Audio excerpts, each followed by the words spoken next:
Bem-vindo ao Bíblia no Ano. Um plano simples, com porções diárias de leitura e conexão com a palavra, para que ao longo de um ano, completemos juntos esse marco tão importante na nossa jornada de fé.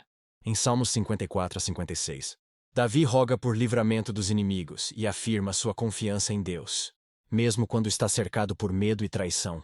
Em Atos 21 do 18 ao 40, Paulo é recebido pelos líderes da igreja em Jerusalém, mas logo enfrentará uma multidão hostil que o acusa injustamente, iniciando um tempo de prisões e testemunhos. Que em meio às aflições, nossa fé permaneça firme como a de Paulo e Davi, ancorada na fidelidade do Senhor, e que a cada dia tomemos nossa porção da palavra e sejamos transformados por ela. Boa reflexão. Salmo número 54. Salva-me, ó Deus, pelo teu nome. Defende-me pelo teu poder. Ouve a minha oração, ó Deus. Escuta as minhas palavras. Estrangeiros me atacam.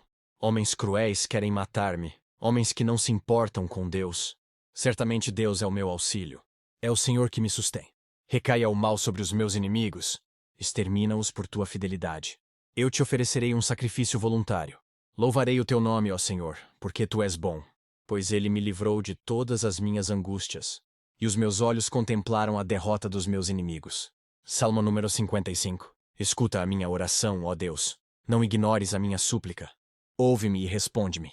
Os meus pensamentos me perturbam e estou atordoado, diante do barulho do inimigo, diante da gritaria dos ímpios, pois aumentam o meu sofrimento e, irados, mostram seu rancor. O meu coração está acelerado. Os pavores da morte me assaltam. Temor e tremor me dominam. O medo tomou conta de mim. Então eu disse: quem dera eu tivesse asas como a pomba. Voaria até encontrar repouso. Sim, eu fugiria para bem longe, e no deserto eu teria o meu abrigo. Eu me apressaria em achar refúgio longe do vendaval e da tempestade. Destrói os ímpios, Senhor, confunde a língua deles, pois vejo violência e brigas na cidade. Dia e noite eles rondam por seus muros. Nela permeiam o crime e a maldade. A destruição impera na cidade. A opressão e a fraude jamais deixam suas ruas. Se um inimigo me insultasse, eu poderia suportar. Se um adversário se levantasse contra mim, eu poderia defender-me. Mas logo você, meu colega, meu companheiro, meu amigo chegado, você com quem eu partilhava agradável comunhão, enquanto íamos com a multidão festiva para a casa de Deus, que a morte apanhe os meus inimigos de surpresa. Desçam eles vivos para a sepultura, pois entre eles o mal acha guarida. Eu, porém, clamo a Deus, e o Senhor me salvará. À tarde, pela manhã e ao meio-dia choro angustiado, e Ele ouve a minha voz. Ele me guarda ileso na batalha, ainda que muitos estejam contra mim. Deus, que reina desde a eternidade, me ouvirá e os castigará, pois jamais mudam sua conduta e não têm temor de Deus. Aquele homem se voltou contra os seus aliados, violando o seu acordo. Macia como manteiga é a sua fala, mas a guerra está no seu coração. Suas palavras são mais suaves que o óleo, mas são afiadas como punhais. Entregue suas preocupações ao Senhor, e Ele o susterá. Jamais permitirá que o justo venha a cair. Mas tu, ó Deus, farás descer à cova da destruição aqueles assassinos e traidores, os quais não viverão a metade dos seus dias. Quanto a mim, porém, confio em ti. Salmo número 56. Tem misericórdia de mim, ó Deus, pois os homens me pressionam. O tempo todo me atacam e me oprimem. Os meus inimigos pressionam-me sem parar. Muitos atacam-me arrogantemente. Mas eu, quando estiver com medo, confiarei em ti. Em Deus, cuja palavra eu louvo, em Deus eu confio, e não temerei. Que poderá fazer-me o simples mortal? O tempo todo eles distorcem as minhas palavras. Estão sempre tramando prejudicar-me. Conspiram, ficam à espreita, vigiam os meus passos, na esperança de tirar-me a vida. Livro de Atos, capítulo 21. No dia seguinte, Paulo foi conosco encontrar-se com Tiago, e todos os presbíteros estavam presentes.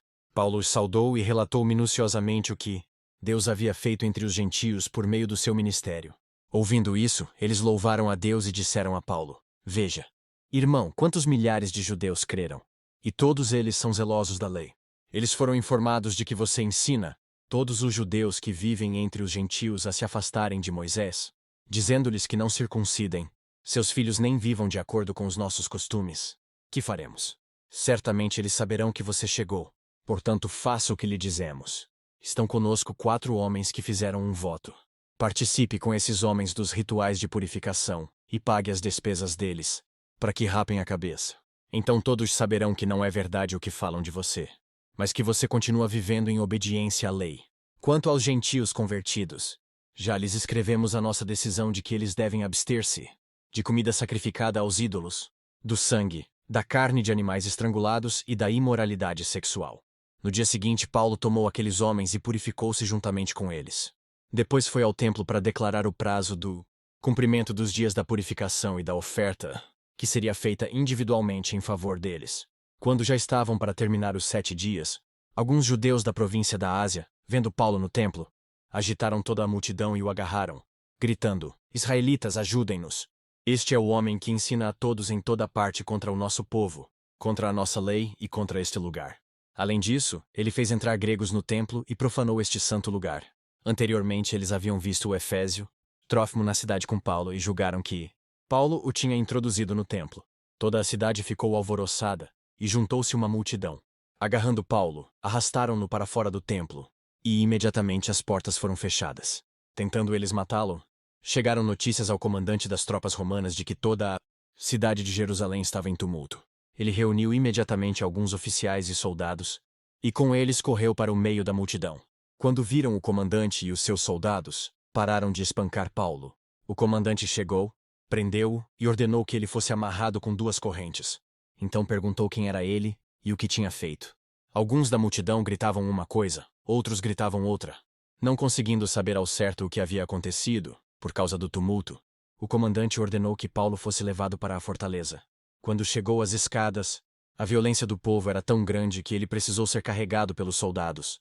A multidão que o seguia continuava gritando: Acaba com ele! Quando os soldados estavam para introduzir Paulo na fortaleza, ele perguntou ao comandante: Posso dizer-te algo?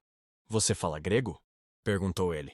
Não é você o egípcio que iniciou uma revolta e há algum tempo levou 4.000 assassinos para o deserto? Paulo respondeu: Sou judeu, cidadão de Tarso, cidade importante da Cilícia. Permite-me falar ao povo. Tendo recebido permissão do comandante, Paulo levantou-se na escadaria e fez sinal à multidão. Quando todos fizeram silêncio, dirigiu-se a eles em aramaico. Que as palavras de hoje permaneçam em seu coração e transformem sua caminhada de fé. Não esqueça de curtir, compartilhar e se inscrever no canal para continuar essa jornada conosco. Se ficou para trás, não tem problema. É só assistir aos vídeos anteriores e se manter firme no plano. Nos vemos no próximo vídeo para mais uma porção da Palavra de Deus. Até lá. A paz.